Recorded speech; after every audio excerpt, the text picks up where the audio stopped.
نحمده ونصلي على رسوله الكريم أما بعد فأعوذ بالله من الشيطان الرجيم بسم الله الرحمن الرحيم قد سمع الله قول التي تجادلك في زوجها وتشتكي إلى الله والله يسمع تحاوركما إن الله سميع بصير الذين يظاهرون منكم من نسائهم ما هن أمهاتهم إن أمهاتهم إلا اللائي ولدنهم وَإِنَّهُمْ لَيَقُولُونَ مُنكَرًا مِنَ الْقَوْلِ وَزُورًا وَإِنَّ اللَّهَ لَعَفُوٌّ غَفُورٌ وَالَّذِينَ يُظَاهِرُونَ مِن نِّسَائِهِمْ ثُمَّ يَعُودُونَ لما قالوا فتحرير رقبة من قبل أن يتماسا ذلكم توعظون به والله بما تعملون خبير فمن لم يجد فصيام شهرين متتابعين من قبل أن يتماسا فمن لم يستطع فإطعام 60 مسكينا ذلك لتؤمنوا بالله ورسوله وتلك حدود الله وللكافرين عذاب أليم قد سمع اللہ یقیناً سن لیا اللہ نے قول التی تجادلک فی زوجہا قول اس عورت کا جو آپ سے جھگڑا کر رہی تھی اپنے شوہر کے بارے میں وتشتکی الی اللہ اور شکایت کر رہی تھی اللہ کی طرف واللہ یسمع تحاورکما اور اللہ تعالیٰ سنتا تھا تمہاری گفتگو کو ان اللہ سمیع بصیر بے شک اللہ تعالیٰ سننے والا دیکھنے والا ہے الذین یظاہرون منکم من نسائہم وہ لوگ جو ظہار کرتے ہیں تم میں سے اپنی عورتوں سے ما ہن امہاتہم وہ نہیں ان کی مائیں ان امہاتہم الا اللائی ولدنہم ان کی مائیں اور نہیں ہیں سوائے ان کے جنہوں نے ان کو جنا ہے وَإِنَّهُمْ لَيَقُولُونَ مُنكَرًا مِنَ الْقَوْلِ وَزُورًا اور بے شک وہ غلط بات کہتے ہیں اور جھوٹ وَإِنَّ اللَّهَ لَعَفُوٌّ غَفُورٌ اور بے شک اللہ تعالیٰ درگزر کرنے والا بخشنے والا ہے وَالَّذِينَ يُظَاهِرُونَ مِن نِّسَائِهِمْ اور وہ لوگ جو ظہار کرتے ہیں اپنی عورتوں سے ثُمَّ يَعُودُونَ لِمَا قَالُوا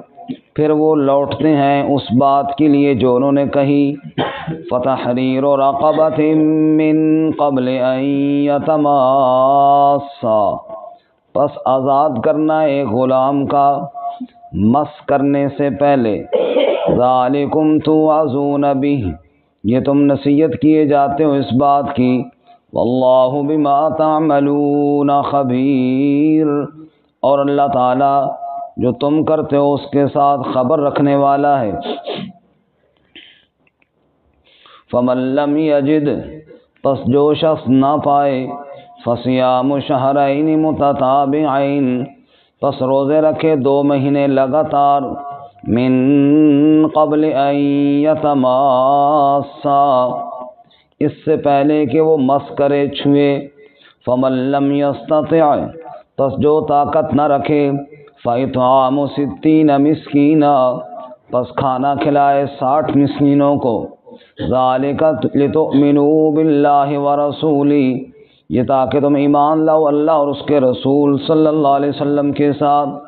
وَتِلْكَ حُدُودُ اللَّهِ، اور یہ اللہ کی حدود ہیں۔ وَلِلْكَافِرِينَ عَذَابٌ أَلِيمٌ، اور کافروں کے لیے دردناک عذاب ہے۔ سبحان ربک رب العزت عما یصفون وسلام علی المرسلین والحمد للہ رب العالمین۔ اللہم صل علی محمد وعلی آل محمد کما صلیت علی ابراہیم وعلى آل إبراهيم إنك حميد مجيد۔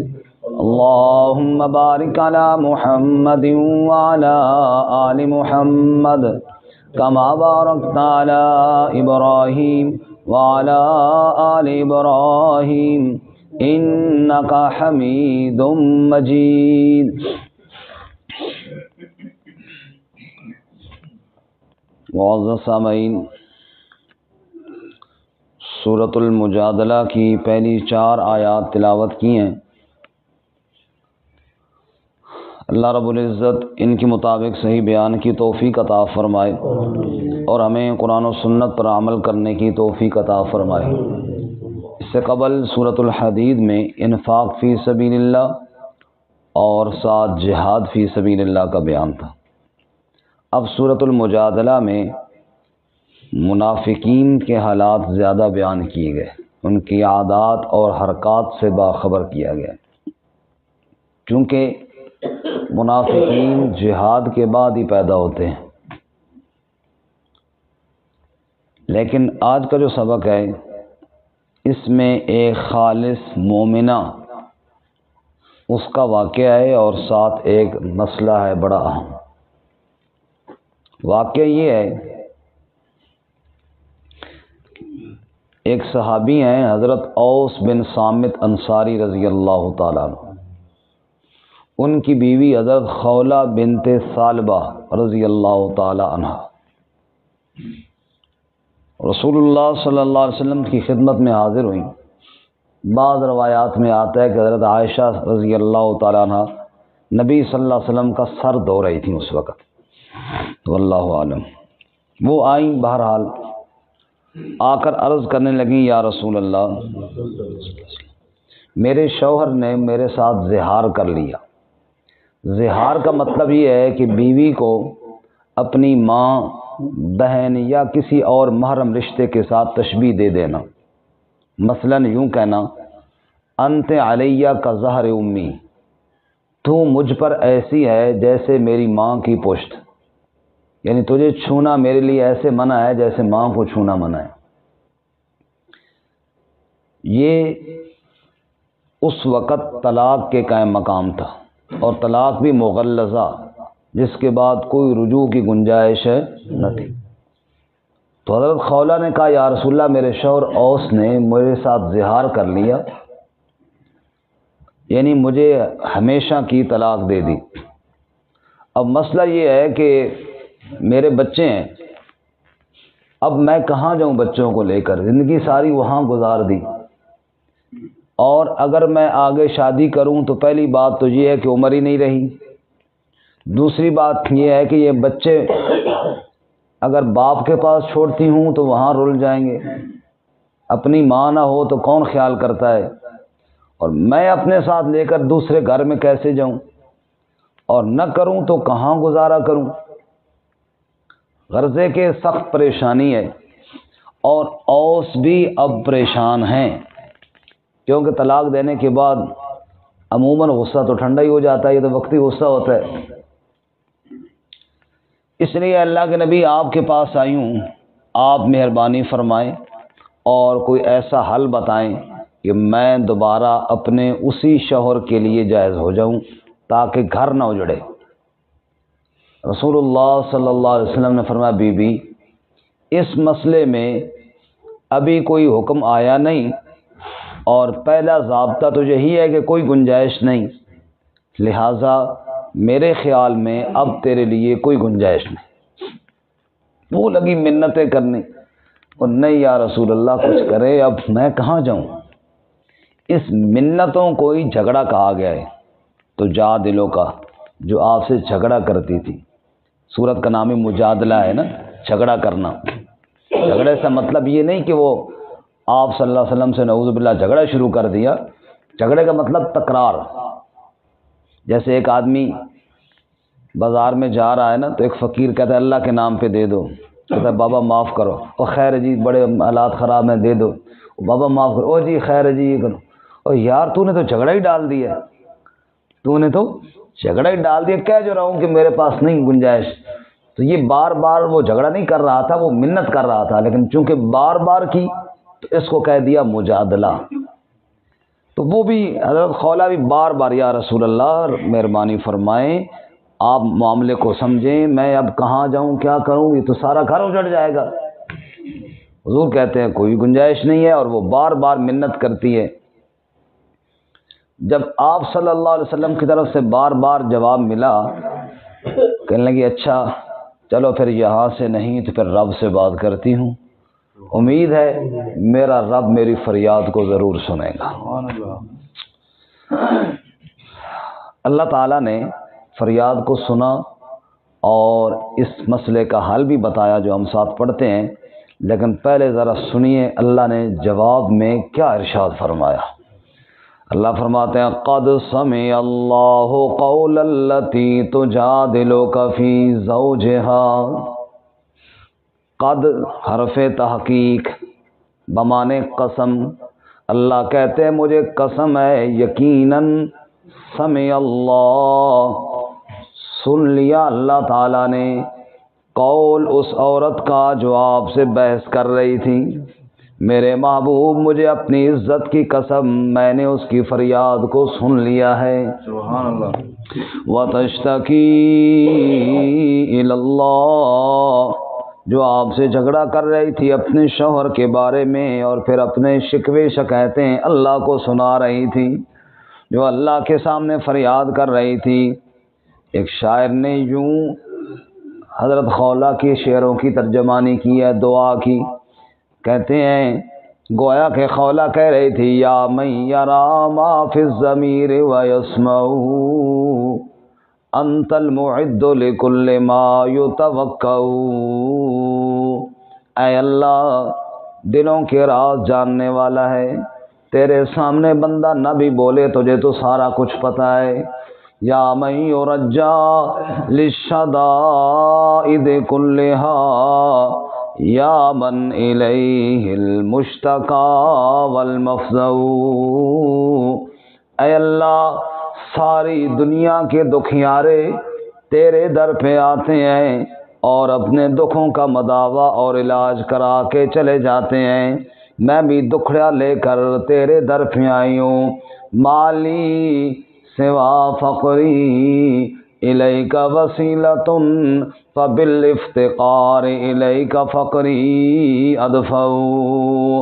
اے اللہ فقیر لوگوں کے دروازوں پہ صدا لگاتے ہیں، آج خولہ فقیرنی بن کے تیرے دروازے پر صدا لگا رہی ہے، اور تیرے دروازے کے علاوہ اور کہاں جاؤں۔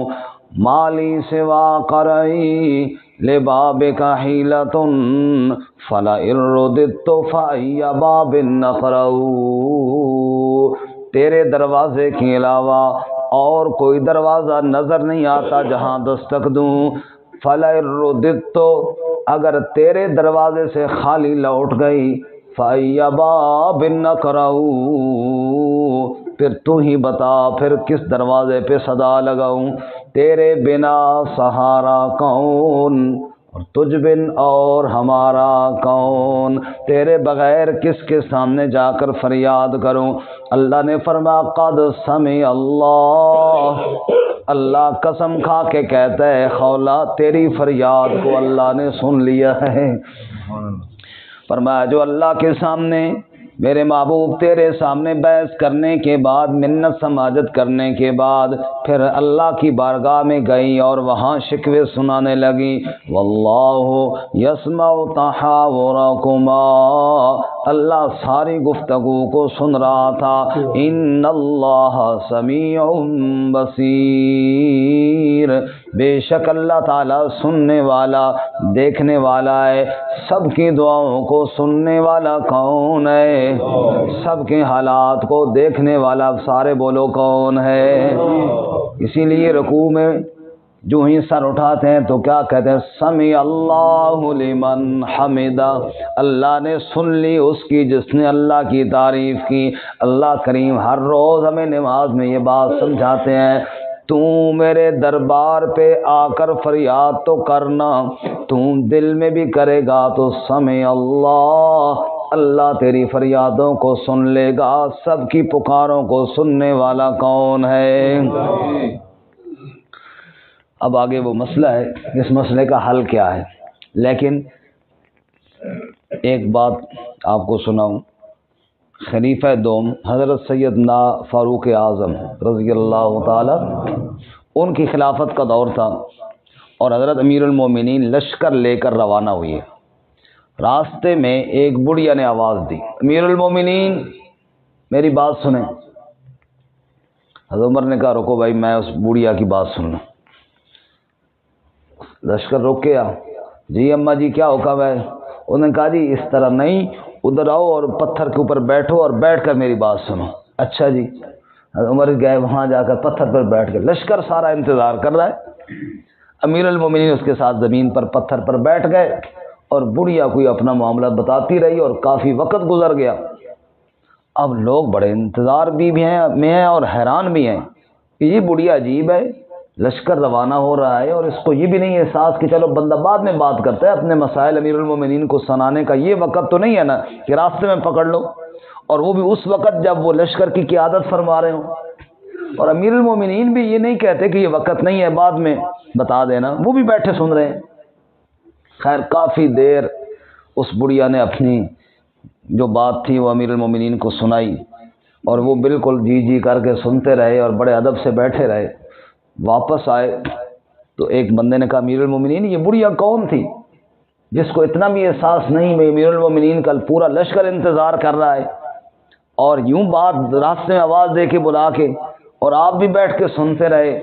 تو عمر کی آنکھوں میں آنسو آئے، فرمایا تم نہیں جانتے یہ بڑھیا کون ہے، یہ وہ بڑھیا ہے جس کے بارے میں اللہ قسم کھا کے کہتے ہیں کہ میں نے اس کی باتوں کو سنا ہے، اور جس کی باتوں کو رب سنے۔ عمر کون ہوتا ہے کہ یہ کہے کہ میرے پاس ابھی وقت نہیں ہے، اگر یہ مجھے سارا دن بھی بٹھا کے سناتی رہتی میں اس کی باتیں سنتا رہتا۔ یہ خولہ بنت ثعلبہ ہے جس کے بارے میں اللہ قسم کھا کے کہتے ہیں میں نے اس کی فریاد کو سن لیا ہے۔ جس کی باتیں رب سنتا ہے اس کی باتیں عمر کیسے رد کر سکتا ہے؟ تو یہ ایسی عظمت والی بیوی تھی۔ اب اللہ تعالیٰ نے آگے قانون بتایا، قانون یہ ہے بیوی کو ماں کے ساتھ تشبیہ دینا غلط بات ہے، یہ بہت بڑا جرم ہے۔ ماں بیوی نہیں ہوتی، ماں وہ ہوتی ہے جس کی کوکھ سے بندہ جنم لیتا ہے۔ اب اگر کسی نے یہ جملہ نکال دیا تو کرے کیا؟ فرمایا وہ ایک غلام آزاد کرے، یہ کفارہ ہے۔ اگر غلام کی قیمت نہیں دے سکتا پھر 2 مہینے لگاتار روزے رکھے۔ کتنے مہینے جی؟ 2 لگاتار، ان میں سے ایک مس ہو جائے پھر شروع سے لگاتار۔ اور اگر یہ بھی نہیں کر سکتا، روزے رکھنے کی ہمت نہیں ہے، پھر وہ 60 مسکینوں کو کھانا کھلائے۔ کتنے مسکینوں کو جی؟ 60۔ یہ کفارہ ادا کرے بیوی کو مس کرنے سے پہلے، تو اللہ تعالیٰ نے یہ کفارہ بنایا ہے اور میاں بیوی آپس میں حلال ہو گئے۔ خولہ کا مسئلہ بھی حل ہو گیا اور قیامت تک آنے والے مسلمانوں کا مسئلہ بھی حل ہو گیا۔ اب آگے مسئلہ سنیں۔ الذین، وہ لوگ، یظاہرون منکم، جو زہار کرتے ہیں تم میں سے۔ زہار، زہر پیٹھ کو کہتے ہیں نا، اصل میں یہ جملہ تھا انت علیہ کا زہر امی، تو میری ماں کی پیٹھ کی طرح ہے، پشت کی طرح ہے، تو اسی وجہ سے اس کا نام پڑ گیا زہار۔ کیا نام ہے جی؟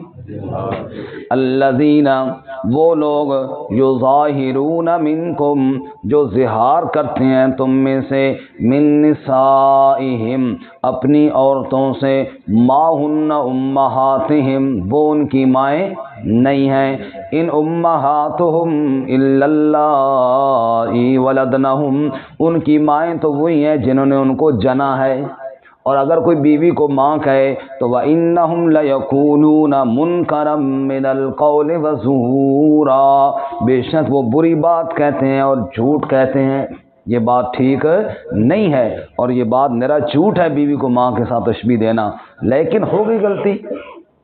وَإِنَّ اللَّهَ لَعَفُوٌّ غَفُورٌ، بے شک اللہ تعالیٰ درگزر کرنے والا بخشنے والا ہے۔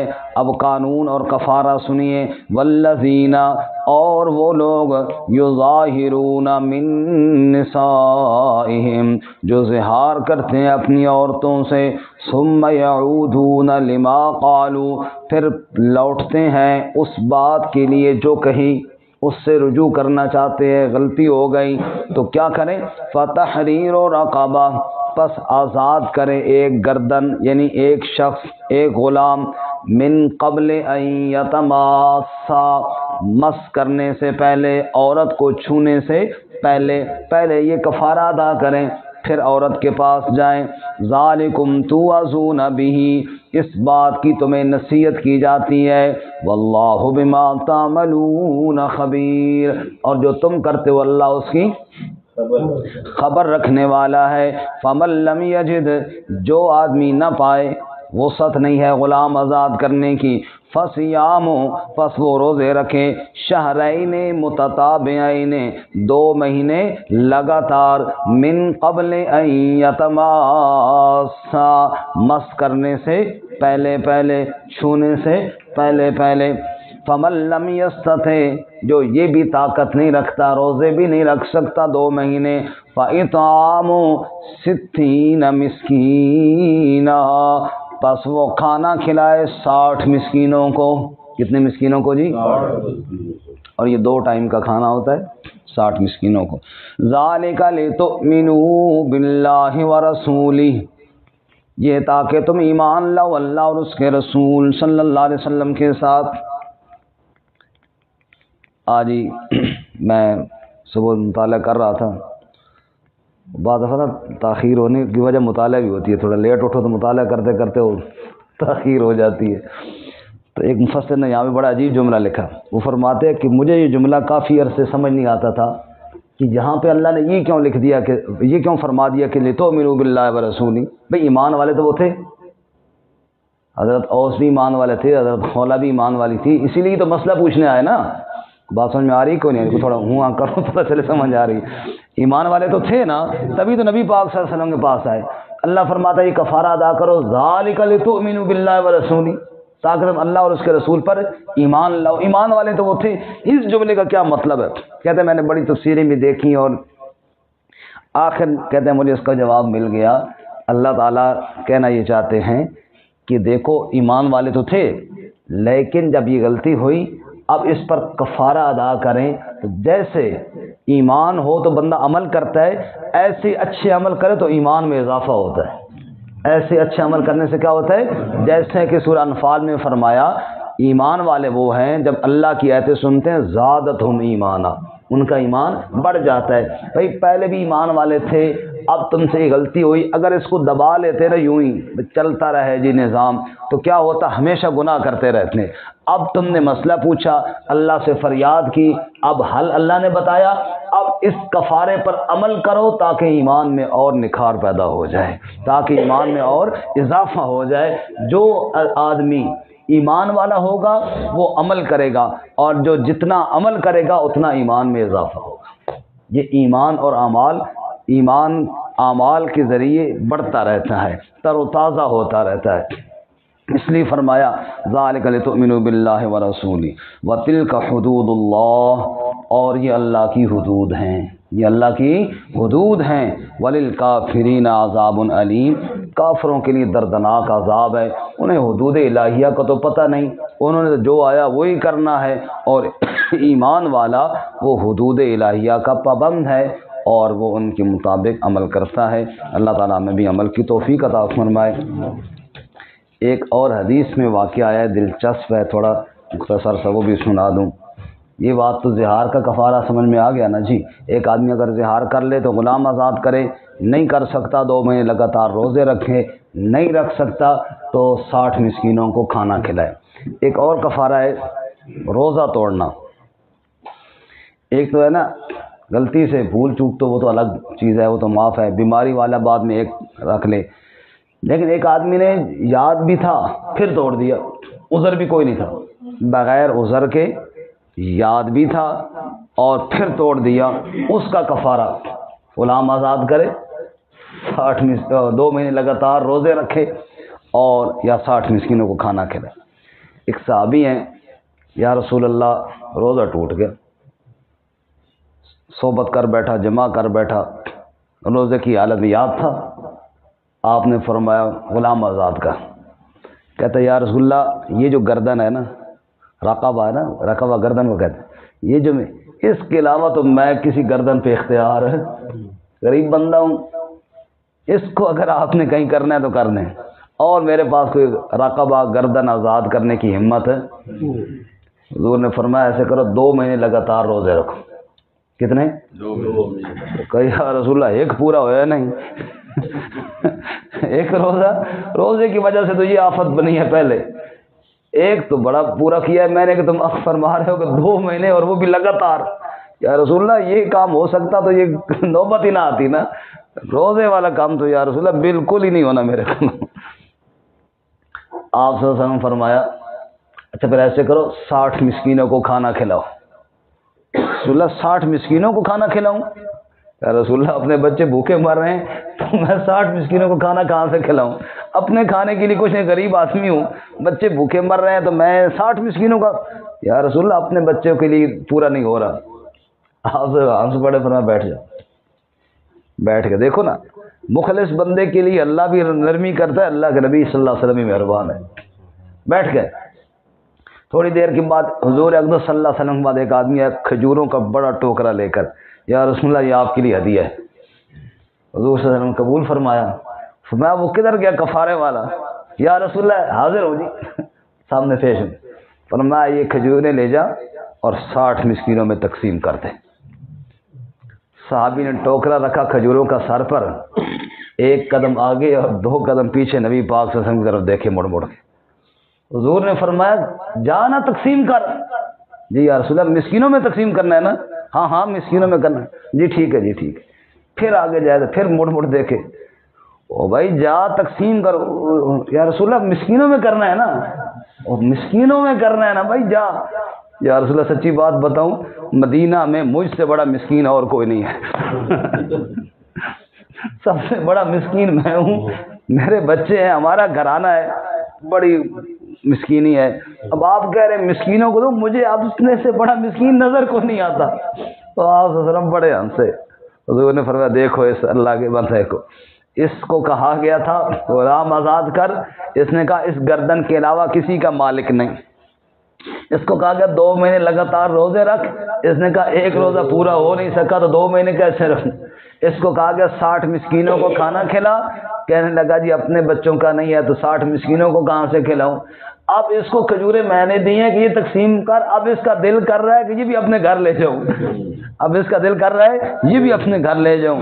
لیکن آپ صلی اللہ علیہ وسلم مسکرائے اور فرمایا قانون تو یہ نہیں ہے کہ فدیہ کفارہ اپنے گھر نہیں چلتا، لیکن جا تیرا اخلاص اللہ کو بھی پسند ہے، اللہ کے نبی کو بھی پسند ہے، جا یہ کھجوریں گھر لے جا، خود کھا، اپنے بچوں کو کھلا، تیرا کفارہ بھی ادا ہو گیا۔ ایسے اخلاص والے لوگ، اور پھر اللہ اور اس کے رسول صلی اللہ علیہ وسلم بھی ان کی ایسی قدر کرنے والے لوگ تھے۔ اللہ تعالی ہمیں بھی اخلاص